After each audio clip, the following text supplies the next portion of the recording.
ए मलिकाई का हो काहे गोसियाइल बारू हो कोनो बात बा का? ए चलो हटा पूछऊ मंगनी ताजले देले बाड़ा आज तक हमारे को मनसा पुरैले बाड़ा। अरे का चाही बताइबू काहे गोसियाइल बारू?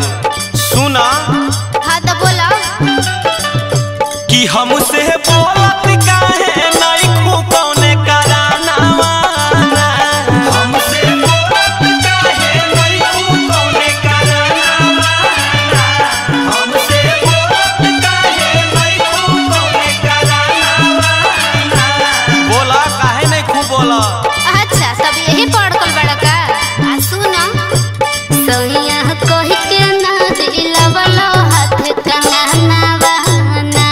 सोहिया कहि के ना दिलवैया हाथ कंगना बहाना। सोहिया कहि के ना दिलवैया हाथ कंगना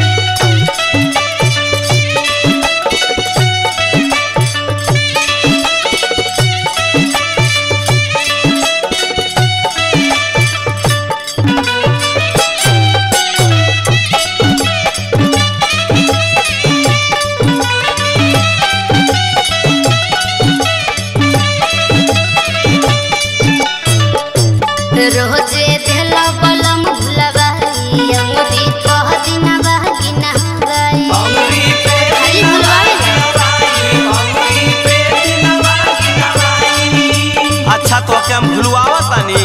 तो औरी का बात सुना समझ। इहे न खराबा पुराना कुछ न कुछ घटे